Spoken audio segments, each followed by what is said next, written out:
अच्छा, आज मैं बैठे बैठे सोच रहा था कि कुछ भला कर दें।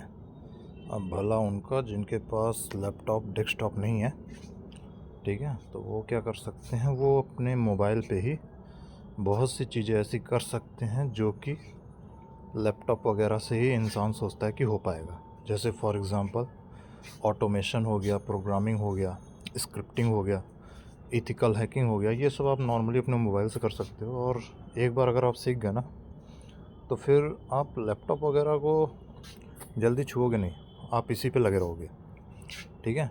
और जिसके थ्रू ये सब करोगे उसका नाम है टर्मक्स। तो आप पहले, मैं अपना टर्मक्स ओपन कर लेता हूँ, देखने में बड़ा कूल लगेगा ये, ठीक है। और यहाँ पर अब टर्मक्स होता क्या, पहले ये देख लेते हैं। टर्मक्स है कमांड लाइन एम्यूलेटर। इसमें आप क्या कर सकते हो कि कमांड के थ्रू आप बहुत सी चीज़ें एक्सेस कर सकते हो, या बहुत सी प्रोग्रामिंग वगैरह आप चला सकते हो। जैसे फॉर एग्ज़ाम्पल यहाँ पर अगर हम बात करें कि आपके पास अगर फाइल अपना आप करना है, ठीक है, आप वहाँ पे जाओगे, फ़ोल्डर, अलार्म फ़ोल्डर। तो ये फ़ोल्डर आप कैसे करोगे, आप यहाँ पर जाओगे, फिर यहाँ पे, या फिर इधर जो प्लस साइन है इस पर क्लिक करोगे, न्यू फ़ोल्डर जाओगे और वहाँ पे फ़ोल्डर का नाम दोगे। अच्छा, ये सब चीज़ें आप यहीं से कर सकते हो डायरेक्ट, ठीक है। कैसे कर सकते हो, जैसे फॉर एग्ज़ाम्पल पहले हम देख लेते हैं हमारे पास है क्या। तो जब हम एलएस करेंगे तो लिस्ट आ जाएगा कि हमारे पास कौन कौन से एग्जिस्टिंग फ़ोल्डर हैं, ठीक है। तो यहाँ पे आपने एलएस किया। अच्छा, मान लीजिए अगर आपको हिडन भी देखना है कि कोई हिडन फ़ोल्डर वगैरह है क्या, तो आप यहाँ पे कर सकते हो ls-la, और यहाँ से आपके जितने भी हिडन होंगे या जो भी आपके पब्लिक होंगे वो सारी चीज़ें आपको दिखेंगी। अच्छा, मान लीजिए आपको ये सब नहीं देखना है, स्क्रीन भर गया, तो आप यहाँ पे कमांड दीजिए क्लियर, एंटर दबाइए और ओके। अच्छा, मान लीजिए आपको लिस्ट देखना है और लिस्ट में डिटेल देखना है, आपको हिडन लिस्ट नहीं देखनी है, तो यहाँ पे आप देखते होगा ls-l। अब यहाँ से आपको वही सब लिस्ट आएगा जो कि हिडन नहीं है, बट उनका डिटेल में आएगा, ठीक है, कब क्रिएट हुए थे, ठीक, और कौन सा टाइप का फाइल है, जब फोल्डर है। अच्छा, अब इसके आगे आप क्या कर सकते हो, आप कुछ नए फोल्डर बनाने हो तो आप लिखोगे मैक डायरेक्टरी, और मैक डायरेक्टरी में आप जाओगे। अब वहाँ पे अगर मान लो फॉर एग्ज़ाम्पल आपको फ़ोल्डर बनाना है, जैसे फॉर एग्ज़ाम्पल मैं लिख देता हूँ फ़ोल्डर, ठीक है, और यहाँ पर ये आपका फ़ोल्डर क्रिएट हो गया, ठीक है। चेक करना है, पहले तो सब क्लियर कर लेते हैं ताकि स्क्रीन क्लियर दिखाई दे।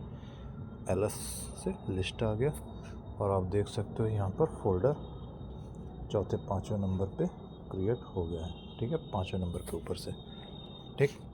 अब उसके बाद मान लो मुझे ये डिलीट करना है, तो ये भी सिंपल है, आप लिखो रिमूव RMDIR, रिमूव डायरेक्टरी, और डायरेक्टरी कौन सा रिमूव करना है, फ़ोल्डर, और यहाँ पर फ़ोल्डर रिमूव हो जाएगा। अच्छा, कभी कभी मान लीजिए आपको क्या करना है, जैसे फॉर एग्ज़ाम्पल मैं यहाँ गया और यहाँ जा कर के आप अपने फाइल में गए और आपको फ़ोल्डर क्रिएट करना है, तो मैं यहाँ पर लिख देता हूँ फ़ोल्डर, ठीक है, और ये फ़ोल्डर हो गया क्रिएट। अब इसके अंदर अगर फ़ोल्डर क्रिएट करना है तो मैं फिर यहाँ जाऊँगा, न्यू फ़ोल्डर, और फिर लिखूँगा फ़ोल्डर, और ये फिर क्रिएट। अच्छा, इसके अंदर बनाना है तो मैं वैसे ही करूँगा, बट आप यहाँ पे क्या कर सकते हो, आप यहाँ पे आओगे और यहाँ पर आप लिख दो मेक डायरेक्टरी, और आप डायरेक्टरी बना दीजिए मेक डायरेक्टरी। पहला डायरेक्टरी कौन सा होगा, फ़ोल्डर। मैं यहाँ पे क्या कर रहा हूँ, फ़ोल्डर के अंदर फ़ोल्डर बना रहा हूँ, यानी कि सब फ़ोल्डर बोले तो नेस्टेड फ़ोल्डर। तो यहाँ पे मैंने कर दिया फ़ोल्डर 1। अब फ़ोल्डर 1 के अंदर मैं बना देता हूँ फ़ोल्डर 2, फ़ोल्डर 2, फ़ोल्डर 2 के अंदर बना देता हूँ फ़ोल्डर 3, फ़ोल्डर 3, ठीक है, एंटर दबा दिया। अच्छा, चेक करें वो सब आ गया है कि नहीं, एलएस लिस्ट, तो आपके पास फ़ोल्डर आ गया है, फ़ोल्डर आ गया है फ़ोल्डर 1।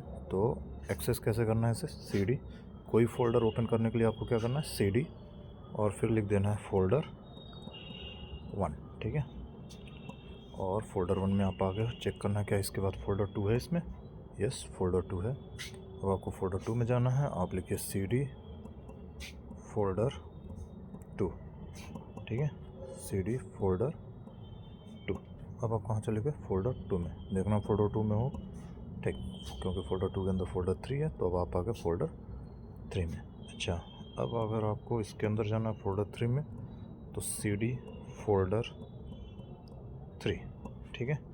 अब यहाँ पर आप आ गए CD फोल्डर 3 में। अब ये हो गया आपका फोल्डर 3। अब यहाँ पे कोई फोल्डर तो शायद नहीं था, तो कोई नहीं था, कुछ भी नहीं आया। अच्छा, अब आपको फोल्डर 2 में वापस जाना है पीछे, तो आप लिखिए CD फिर डैश स्पेस डबल डॉट फिर एंटर। अब आप देखोगे तो आप फोल्डर 2 में आ गए होंगे। हाँ, फोल्डर 2 में फोल्डर 3 था, तो आप आ गए फोल्डर 2 में। अगर आपको और पीछे जाना है तो CD, या फिर एक काम करते हैं, मैं पहले फोल्डर 3 में जाता हूँ, फिर आपको एक चीज़ बताता हूँ। फोल्डर 3, अब फोल्डर 3 में आ गए, यहाँ पर कंफर्म कर लेते हैं फोल्डर 3। अच्छा, और कैसे कंफर्म होगा, आप लिख दोगे PWD और आपको पता चल जाएगा कि आप कहाँ पर हो। आप वो डाटा के अंदर डाटा के अंदर फिर क्या है, com.termux, फिर com.termux में कहाँ हो, फाइल्स के अंदर कहाँ हो, होम के अंदर कहाँ हो, फोल्डर 1 कहाँ, फोल्डर 2 में कहाँ, फोल्डर 3। सारा आपको स्टार्टिंग से एंड तक का डिटेल आ गया। अच्छा, अब उसके बाद आप क्या कर सकते हो, आप यहाँ पे लिखो CD, ठीक है, आप दीजिए डबल डॉट फिर स्लैश। अब इससे कहाँ चले गया, फोल्डर 2 में, फिर डबल डॉट स्लैश फोल्डर 1 में। चेक करना है LS फोल्डर 1 में फोल्डर 2 है, देखिए फोल्डर 2। कहने का मतलब ये है कि अगर आप इस तरीके से जाते हो तो जितनी बार आप ऐसा करोगे उतनी बार आप पीछे चले जाओगे, ठीक है। अभी मैं बाहर आ जाता हूँ, क्योंकि इसके बाद जस्ट बाहर ही है LS। अब आप आ गए बाहर, ठीक है। अब नेक्स्ट क्या है कि मान लो मुझे कोई फ़ाइल बनानी है, तो मैं कुछ नहीं करूँगा। मान लो एक टेक्स्ट फाइल बनानी है, तो टच AJAY, चलो यहाँ पे मैं फाइल डॉट टेक्स्ट कर देता हूँ, फाइल डॉट TXT। अब टेक्स्ट फाइल क्रिएट हो गया, तो LS कर दिया, यहाँ पे टेक्स्ट फाइल क्रिएट हो गया। अच्छा, मान लो कि पहले मैं ये हो गया। अच्छा, अब इनको मुझे क्या करना है, डिलीट। तो डिलीट करने के लिए अगर फाइल डिलीट करना है तो आप सिंपली यूज़ करिए RM और वहाँ पे लिख दीजिए फाइल, और स्टार अगर मैं लगा देता हूँ तो क्या होगा कि फ़ाइल नाम से जितने भी होंगे ना वो डिलीट हो जाएंगे। जिसके भी फाइल से नेम स्टार्ट हो रहा होगा उसके आसपास जो भी यूज़ कर ले वो डिलीट हो जाएगा। तो यहाँ पे फ़िलहाल एक ही है फाइल डॉट TXT, तो वो डिलीट हो जाएगा। आप चेक कर सकते हो LS, यहाँ पर वो डिलीट हो गया। अच्छा, मुझे अगर फोल्डर 1 डिलीट करना है तो आपको पता है फोल्डर 1 के अंदर फोल्डर 2 है, फोल्डर 2 के अंदर फोल्डर 3, तो आप करो RM, और ये तभी काम करेगा जब वो फोल्डर के अंदर कोई फाइल हो या फिर नेस्टेड फोल्डर हो, ठीक है। RM-R, और यहाँ पे आप फोल्डर नेम दे दो फोल्डर 1। अब इससे क्या होगा कि फोल्डर और सब फोल्डर जितने भी होंगे सारे डिलीट हो जाएंगे LS। अब यहाँ पर आ गया ये। अच्छा, मान लो कि आपको केवल एक फ़ोल्डर डिलीट करना है, तो पहले एक फ़ोल्डर मैं बना लेता हूँ, मेक फ़ोल्डर, पहले एक फ़ोल्डर बना लेता हूँ, मेक डायरेक्टरी फ़ोल्डर नाम का एक फ़ोल्डर बना लिया। अब मुझे चेक कर लेता हूँ है कि नहीं, यस इट इज़, अजय 1 के नीचे फ़ोल्डर है। अब मुझे वो डिलीट करना है, तो आप RMDIR, अगर फ़ोल्डर खाली है उसके अंदर कुछ नहीं है तो आप सिंपली RMDIR यूज़ कर सकते हो और वहाँ पे फ़ोल्डर नेम। अब इससे क्या होगा, फ़ोल्डर डिलीट हो जाएगा। आप देख सकते हो LS फ़ोल्डर डिलीट। अच्छा, मेरे पास एक फ़ोल्डर है अजय नाम का, देख लें उसके अंदर कुछ है क्या, AJAY अजय 1, तो यहाँ पर कुछ है LS, हाँ अजय 2 है। तो एक काम करते हैं, बाहर आते हैं और फिर यहाँ पे करते हैं RM-R और यहाँ लिखते हैं AJAY अजय 1। अब क्या होगा, सारे डिलीट हो जाएंगे। तो उसके बाद मेरे पास अजय.txt है, उसको डिलीट करना है, तो RMAJAY स्टार लगा देता हूँ। स्टार तभी लगाने की इच्छा कर रहे जब आपको लगे कि अजय नाम के जितने भी हैं सारे उड़ाने हैं, तो आप इस तरीके से कर सकते हो, ठीक है। अब आप LS करोगे तो सारा का सारा जो भी फालतू था वो सब चला गया, ठीक है।